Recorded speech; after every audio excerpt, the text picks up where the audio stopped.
Yo, what's going on, guys? Doing another knife review. Before I start, I just want to say I did get a new background. As you can see here, it's the Chris Reeves cloth type thing. That's what I'm going to be doing all my reviews on for the background, in the meantime at least. It looks a lot cleaner than the other backgrounds I've been using, so hopefully you guys like that. But now I'm just going to jump right into the review. I'm going to be reviewing the Kershaw R.A.M. Awesome knife.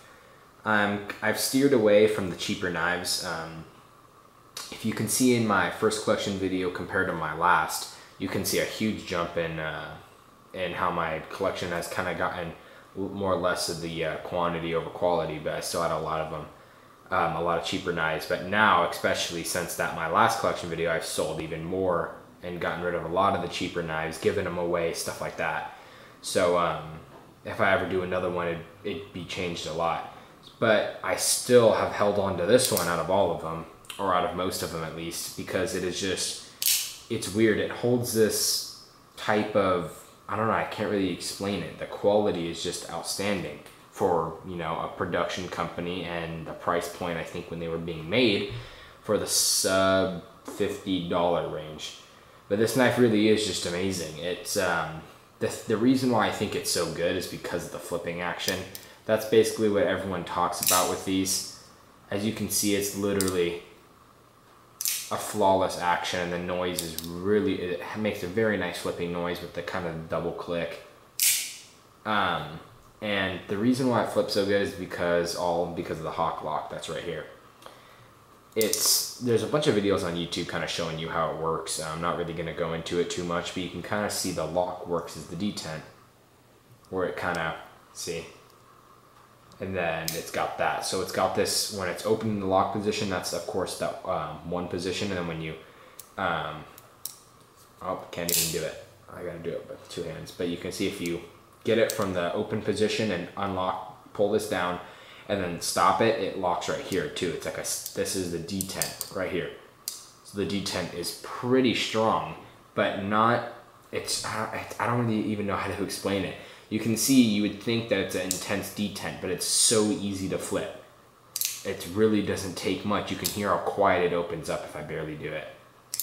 It barely opens up, but then if I'm doing my standard flipping, it's a little louder, but it would seem to be that the detent would be intense and hard to flip, but it's really actually extremely easy. But it's enough where there's literally, you really can't get this to not flip. The only way I can is if I'm nudging the blade out, and you can kind of watch it. Is the only way I can get it not to flip, is if I slowly tug on it and you can see the blade start to open. That's the only way I can get it not to flip. But other than that, it's just gonna flip. It's just insane, except that one time, of course. But it's such a good flipping blade. That's what I'm trying to say. If you want to know how this works, go ahead and check out that hawk lock on YouTube, though. It really is kind of a cool design, and really impressive that Kershaw did that on a knife with this price point and being able to flip that good. And no, this is not on bearings, this is on washers. So bronze phosphorus, I believe. Can't really see from up here. It has this design, so you can't really see, but this is they made a few different versions. They had a red on black, a all black, some serrated models. This one is kind of the more standard, the black handles with the bead blasted blade. This one happens to be a blem. You can see the 3 X's right there. I don't know if you can see that. It's kind of hard to see with the lighting, but it's a blem. I actually got this for like an amazing deal, because I was actually always into the R.A.M, but I didn't really look for them too much, even though I was really always into them. And they were discontinued, so I was kind of sad about that, even though I wanted one. So I wasn't hunting too hard for it, and I saw one pop up for sale, and I looked at the price here. I've seen them go for, I've seen them for sale, but I've never jumped on it just because of the price for what they were. I mean, if now handling one, I would have spent more, but initially I didn't really know how it was going to be. So I saw one pop up for sale for 45 bucks, and that's this one right here. And even though it's a blem, I jumped on it, and I cannot believe I got 45 bucks. I was stoked when I got it for that much, because I can't find the blem on here. because it's used. I don't know if it's, you know, I can't say, oh, it's a scratch that was right down here or something because it was used. So that could have just been from wear. But this thing has rock solid lockup, perfect centering. I mean, I just can't really find the blem on it. And I've owned this for a few months now and I've had no problems with it. It's got, like I said, pretty much rock solid lockup. I'm talking right here, you feel no play. I have to really muscle, and you can see my hand straining. I have to really muscle it to feel a little side to side. No up and down at all. Really, really good lockup. You got a pretty intense choil coming right here for this finger, and it lines up perfectly for my hand. And then coming up right here, you got another choil for the blade with, it's got a little bit of jimping right there on the reverse side. So you can really lock into that if you want to choke up on it. This knife is a little smaller. You can see I put a little 550 cord lanyard on there. But for me, I don't like to use it in this one with just this choil because, like I said, it is a little smaller. So when I carry this knife, if I'm cutting with it, I always use this choil and I choke up on it and hold it like that. Just because this choil, I'm talking, is so big that it's literally just feels like it's an extension. Well, it is, but it feels like it's just part of the handle. That's how big it is, where when you grab this knife, you want to naturally go for it right here. That's when I first opened it, that's where I went. You don't really want to sit here. It just kind of feels awkward, but right here, it's just perfect. It's got this 3-hole design for the thumb stud, which is kind of funky looking. Like it just kind of, I guess, I don't know, it's just unconventional, I guess is what I'm trying to say. The only problem I had with this is the middle one wants to come out. As you can see, I can always glue it in, but I'm actually thinking about taking them out. I saw a few guys on pictures that had pictures that did that and actually looked kind of cool, the guys that pimped them out or whatever. But the other two are rock solid, and they're just this middle one kind of started to fall out. I think it's just because of the age. I'll go ahead and show you the date stamp on there.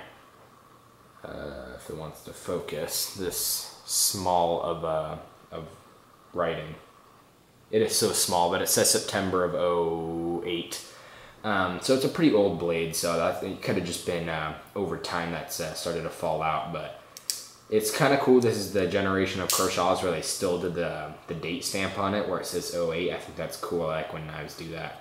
Wish they still did, but not a big deal. I wish I brought the stock pocket clip for it. Now that I'm doing this video, I didn't realize it, but it came with the same pocket clip that the Grooves do. Trying to think if there's any other models that it comes on. That's all that comes to my mind, but just like that standard Kershaw pocket clip. But I had the guy that I bought it from had this on there, and it's a Kershaw Cryo pocket clip, and it's a deep carry because I'm a deep carry clip guy too. So is he, and you can see it fits it perfectly. You can't use all 3 of the screw holes. You can just use the outside too with the Cryo pocket clip, but it fits perfectly. So that's no problem. I have it in the tip down just because I don't like when my lanyard is showing out of my pocket, so that's just why I had that. But before, I just put this lanyard on a few days ago, so I usually have it in the other configuration for the pocket clip. You can also carry it lefty, but you can't go tip down. It's only a tip up carry for it. You can see it right here, the pocket clip. So it is lefty friendly, I guess you can say, but not completely, because it's not like the Axis lock where the lock is on both sides. But I mean, I'm not a lefty, and I can still open and close this with virtually no problem with my left hand. And like I said, I'm not left-handed, so it's probably easier for a lefty.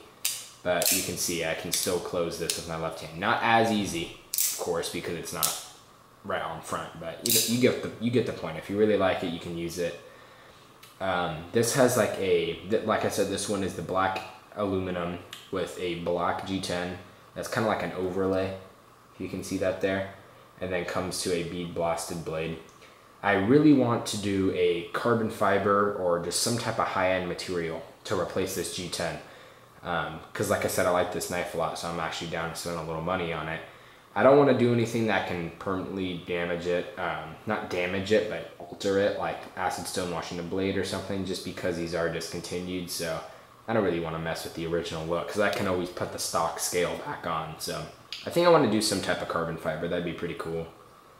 So if you guys know anybody that would do it for a pretty good deal, leave it down in the comments. But yeah, the blade seal on these, I'm pretty sure it was 14C28N, because this is a USA produced Kershaw, so it's not going to be the 8CR. But yeah, really nice knife overall. If you guys can find one, I mean, I'm looking up and I've seen them go for like around 200 bucks. At that point, I mean, you're getting into stuff that's actually right around the price of the 0550. I mean, it's not that I honestly like the RAM better than the 0550. That might surprise some of you guys, but it's just because if I had only the RAM and the 0550, I'd probably like the 0550 more, but since I have so many titanium frame locks, you know, stuff like this, it's not a huge deal to me to have the 0550. The RAM's a little different than most knives, but still, this is a great knife, and if you are buying, you know, one knife and you don't have that many, I would definitely say the 0550 is a little better for value. Spending, you know, it's basically this versus this. This has the titanium, this has G10 and aluminum, this has S35VN. I know this most likely has 14C28N. This is an aftermarket scale. It usually comes with a black G10, but still you're getting titanium over this. But the flipping action on this is, like I said, is insane. This on the 0550 you don't get a flipper, but the flipping action I just can't get over. I don't understand how they did it. I wish you guys can flip this through the screen, but I'm going to go ahead and say this flips better than every one of my knives. And sure, I don't have any knives that are amazing flippers. Some of my best are something like this, the ZTO 600, but my best flipper is my Zero Tolerance 0392. That is the Hinder collaboration with ZT for the Eclipse. Another one of my good flippers is the Kershaw Ruby. There's a limited edition model as well for their 40th anniversary. There's another one of my great flippers, but my best flipper is probably the 0392, which is one of their most recent, or actually there is their most recent limited edition. But I don't have any customs yet. I got my custom coming in pretty soon, which is got an amazing flipping action. I felt it on a few that I've held in person. But so far, like I said, this is definitely at least my top 3 flippers, if not my best one. And I've had people that own a lot more expensive knives that have crazy detenting, you know, flat surfaced ceramics bearings or just custom bearings and stuff like that, and still say that this knife, for what it is, flips amazing. If you guys have the chance to buy one or pick one up for a decent price, I'd say anywhere around 100 bucks, you'd be good. I definitely recommend you guys picking one up. But yeah, overall great knife. You can use the thumb studs, but barely. You can see that just the middle one keeps popping out, but if you get it, there you go. You can flip it out. Very smooth as well. You can see it just kind of wants to drop close with the hawk lock.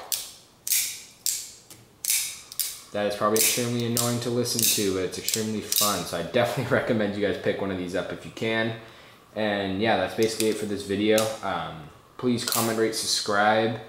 And I will, actually, before I do that, I just completely forgot why I have all these knives out here. Almost ended the video. I'm doing some quick size comparisons. You got the Rick Kinder XM18, the ZT0600, and the 0550. Just in case you guys didn't know, I want you guys to be able to see for size. Get a quick look. You can see the 0600 is bigger. The Hinder's a little bigger, but barely. And I think the best comparison is going to be the 0550 as in terms of size. You can see those two are pretty close. So the 0550 is still a little bigger. So yeah, so now we're done. Please comment and subscribe, and I will catch you guys on the next review. See ya.